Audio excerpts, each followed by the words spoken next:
Diretor de futebol do Corinthians, Roberto de Andrade, responde a um processo em que ele é acusado de fraude com condenação que pode chegar até 2,5 milhões de reais do período em que ele trabalhava como sócio numa concessionária de carros. Vídeo de hoje do canal do Nicola te explica em detalhes essa história e fala também sobre Endrick, que deve ser relacionado para sua primeira partida como profissional do Palmeiras no clássico contra o Santos. Tem boa notícia para o torcedor do São Paulo, falo sobre o Flamengo, quanto o rubro-negro pode faturar com o seu novo estádio para 100 mil pessoas, para completar as últimas de Atlético Mineiro e Cruzeiro, tudo sobre o mercado e muito mais a partir de agora. Antes, deixa eu só me apresentar, sou Jorge Nicola, jornalista esportivo e dono desse canal no YouTube que tem a missão de deixar você super bem informado sobre as coisas do seu time do coração. Para não perder nada, é só apertar esse botãozinho vermelho de inscreva-se, combinado?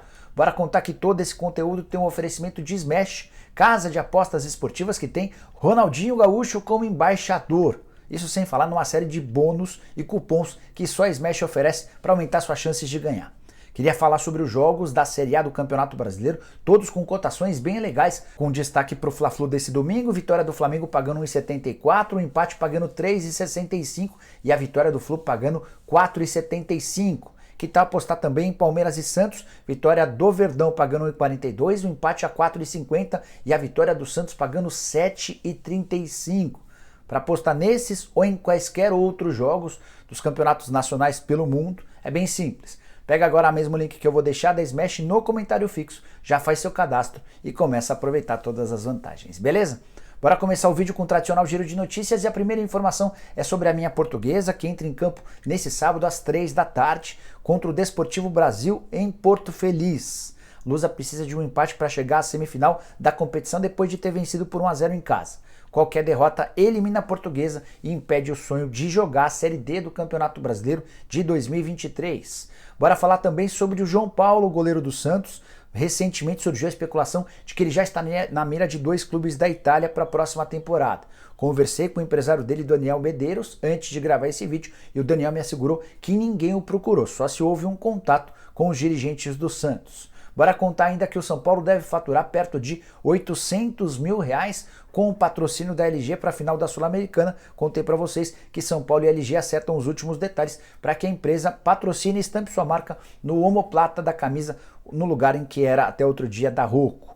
Para completar o giro de notícias, contar que Edenilson ainda não recebeu propostas para a próxima temporada. Avisei vocês nessa sexta-feira que o Edenilson não ficará no Internacional para o próximo ano. É uma decisão da diretoria e da comissão técnica do Colorado. Embora o mercado ainda não tenha sido avisado, é natural que a partir dos próximos dias, com essa informação, o Edenilson passe a ser especulado em times grandes do futebol brasileiro.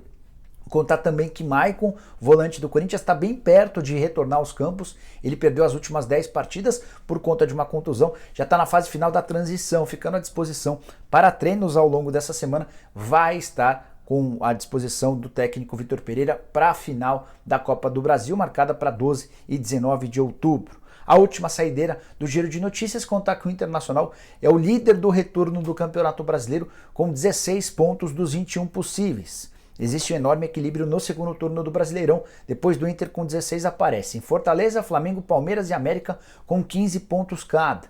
Com 14 pontos ainda está o Goiás. Chama a atenção a posição do São Paulo, que é só o antepenúltimo colocado no retorno do Brasileirão com apenas 5 pontos conquistados. Bora para as notícias, começando com o Atlético Mineiro e a pressa do Galo em se transformar numa sociedade anônima do futebol.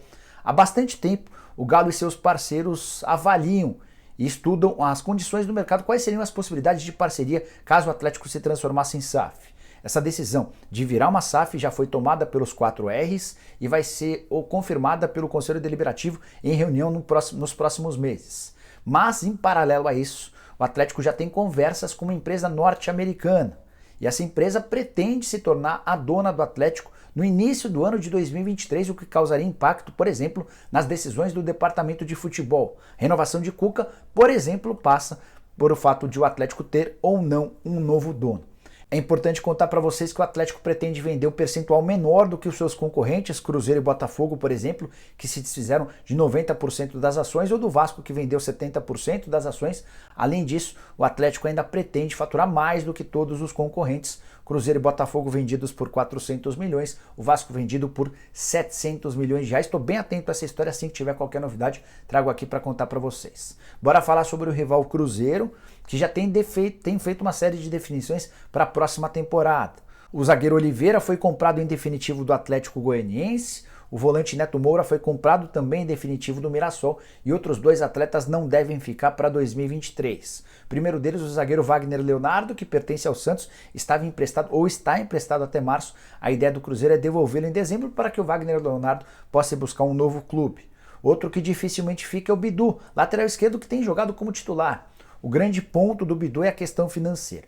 O Guarani para 2023 só aceita vendê-lo. E o valor é de 1,2 milhão de euros, ou mais ou menos 6 milhões e meio de reais, por 60% dos direitos econômicos. Nessas condições, o Cruzeiro avaliou que não vale a pena fazer negócio e o Bidu deve voltar ao Guarani para ser negociado com outro clube. Até especularam o Corinthians, contei para vocês que o Corinthians não admite publicamente o interesse no lateral esquerdo. Bora mudar de assunto e falar a respeito do São Paulo com promoção importante divulgada pelos dirigentes do Tricolor na noite dessa sexta-feira. Além do setor de arquibancada, a partir de agora, o São Paulino também vai ter desconto em setores de numeradas cobertas, atrás dos gols. Bora explicar essa promoção.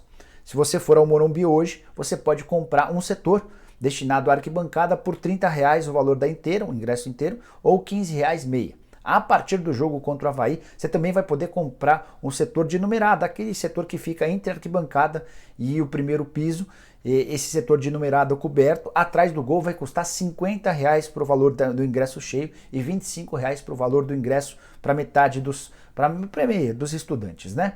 É legal contar que já eram 9 mil ingressos de arquibancada com desconto, mais 3 mil ingressos de numerada, serão 12 mil ingressos à disposição do torcedor, com valores bem abaixo daquilo que é praticado normalmente. A intenção dos dirigentes é se aproximar ainda mais do torcedor, garantindo apoio para essa reta final de Campeonato Brasileiro. Tricolor não vai bem no Campeonato Nacional, até porque tem priorizado as competições de mata-mata, tem uma final de Sul-Americana para ser disputada a partir de 1º de outubro.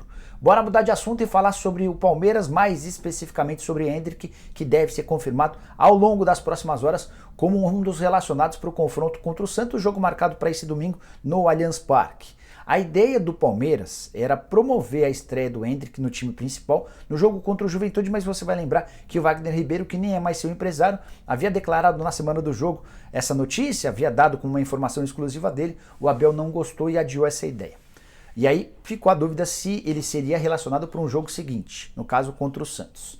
Nesse sábado, o Palmeiras joga no Campeonato Paulista Sub-20 contra o Ituano, jogo em Itu às 3 da tarde. E o Endrick não foi relacionado para o jogo do Paulista Sub-20, aumentando as suspeitas de que ele pode fazer sua estreia no time principal. Antes de gravar o vídeo, conversei com um funcionário do Palmeiras que me afirmou que sim, ele será relacionado para o confronto contra o Santos, mas em se tratando de Abel Ferreira, é sempre bom esperar. De qualquer forma, ele treinou ao longo de toda a semana com o time principal e deve ficar à disposição no banco de reservas. Também precisamos ver se o Abel o coloca dentro de campo ao longo dos 90 minutos, também dependeria das condições do jogo. É o primeiro passo importante de um menino que é tratado como uma grande joia e que tem feito enorme sucesso em todas as categorias de base. Só para lembrar, ele com 15 anos de idade fez enorme barulho na conquista do título inédito da Copa São Paulo Juniores em janeiro, com atletas de até 20 anos de idade. Recentemente, também no Campeonato Brasileiro Sub-20, contra o Atlético Paranaense nas semifinais, arrebentou. É um menino super badalado que tem sido observado por Chelsea, Real Madrid, PSG, Barcelona, entre outros. Multa rescisória de 40 milhões de euros. Bora mudar de assunto e falar sobre um tema extremamente sério e importante. Roberto de Andrade, diretor de futebol do Corinthians, homem da confiança de Duílio Monteiro Alves e perseguido por torcedores já há bastante tempo, tem um enorme problema fora do Corinthians. Não tem nada a ver com o clube, é bom que se diga, mas durante muito tempo o Roberto trabalhou na Nova, que é uma das principais, talvez a maior concessionária da Chevrolet no país. Roberto tinha uma relação tão grande com essa empresa que era conhecido dentro do timão como o Roberto da Nova. Ele tinha 10% de uma sociedade, outros 90% pertenciam à família do fundador da Nova. Mas desde a morte do fundador da Nova, a coisa mudou radicalmente para o Roberto, Quem assumiu foi o filho do fundador, que se chama Mauro Antônio Salerno. E uma das primeiras providências dele foi de destituir os 10% a que tinha direito o Roberto nessa sociedade. Tem mais. Ele foi à justiça para cobrar e acusar o Roberto de fraude. São duas as acusações feitas contra o diretor de futebol do Corinthians. A primeira, muitos anos atrás, e que envolve uma outra mulher. Ela seria responsável por fazer vendas e não entregar os carros, causando um prejuízo à Nova de 3.700.000 reais. A acusação da Nova contra o Roberto é de que ele chegou a receber dinheiro dessa mulher. Depois, um pouquinho mais recente, o Roberto teria indicado à Nova a contratação de uma auditoria. O nome dessa auditoria é Forte Paulistana. Isso aconteceu em 2015. E pelos serviços da auditoria, a Nova desembolsou R$1 milhão. No fim do ano de 2018, constatou-se que não houve auditoria nenhuma. E desde então, Roberto passou a responder a esses processos. Com detalhe de que, de acordo com o Mauro, que é o dono da Nova, dono de 90% das ações, Roberto, depois de ser acusado por conta dessa auditoria, pegou as coisas dele e se retirou da Nova. Foi isso que permitiu ao Mauro entender que ele não tinha mais direito aos 10%. Antes de gravar o vídeo, conversei com uma pessoa que cuida da defesa do Roberto. Essa pessoa disse que não poderia dar mais detalhes, mas assegurou que todos os direitos do Roberto estão assegurados, que ele vai passar absolutamente ileso em relação a essas acusações. Só para completar, é legal contar que eu tive acesso a esse processo e li que a Promotoria de Justiça exige que o Roberto faça uma reparação ao dono da Nova no montante de R$2,5 milhões. Além da confissão formal e circunstanciada dele e de um suposto comparsa de nome Jean. Se o Roberto quiser se defender, as portas do canal do Nicola estão abertas para possíveis desdobramentos. Bora mudar de assunto e falar sobre o Flamengo, quanto o rubro-negro pode faturar em caso de construção desse estádio para 100 mil pessoas. Foi uma pergunta que surgiu durante o programa do Nicola desta sexta-feira. É preciso dizer que essas contas são extremamente complexas. Quanto é que vai custar o ingresso? Quanto dos 100 mil lugares vai ser destinado para setores populares? Mas uma certeza já é clara. O Flamengo vai deixar de perder dinheiro com a receita da bilheteria. No Maracanã, o Flamengo tem ficado com apenas 44% do valor bruto.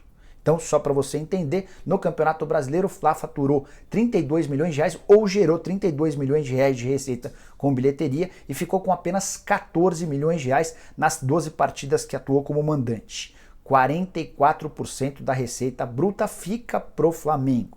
A título de comparação, nos casos de Corinthians e Palmeiras, que são donos dos seus próprios estádios, o Corinthians fica com 64% e o Palmeiras com 75%. Vamos imaginar que o Flamengo seja capaz de ficar numa média entre o Palmeiras e o Corinthians e arrecade 70% do valor bruto. Em vez dos 44%, já é um enorme acréscimo. E aí vamos trabalhar com a ideia de que o Flamengo vai ter um estádio para 100 mil pessoas, como todos os dirigentes rubro-negros têm afirmado. Hoje o ticket médio do ingresso do Flamengo no Maracanã é de R$50. E é natural que esse ingresso ou esse ticket médio caia, até porque uma das justificativas para um estádio tão grande é permitir que o torcedor com menos capacidade financeira vá ao estádio. Digamos que o ticket médio desse futuro estádio rubro-negro seja de R$40. 40 vezes 100 mil no caso, a gente está falando de 4 milhões de reais de receita bruta por partida. Trabalhando com 70% de arrecadação do valor líquido, o Flamengo ficaria com mais ou menos 2.800.000 reais por partida, dinheiro em caixa. O Flamengo e todos os grandes clubes do futebol brasileiro fazem uma média de 38 jogos como mandante por temporada. 38 vezes 2,8 de milhões, a gente está falando de 106 milhões de reais líquidos, livres de impostos apenas para o Flamengo com bilheteria. Isso sem falar numa série de outras possibilidades de receita, estacionamento, alimentação, entre várias outras alternativas, visitas ao museu. De fato, o estádio rubro-negro pode se tornar uma enorme mina de ouro, mas é bom lembrar que para construir um estádio para 100 mil pessoas, o Flamengo vai gastar muito, mas muito dinheiro. O estádio do Atlético Mineiro está para ser inaugurado com capacidade para 46 mil pessoas e já está custando 926 milhões de reais. É possível imaginar que o estádio do Flamengo ultrapasse ou fique perto de 2 bilhões de reais para a construção. E aí, vale a pena? Use o espaço para comentários, deixe sua opinião. Espero que você tenha curtido o vídeo, deixe like, se inscreva, aquela coisa toda. A gente volta mais tarde com mais notícias. Abraço, tchau!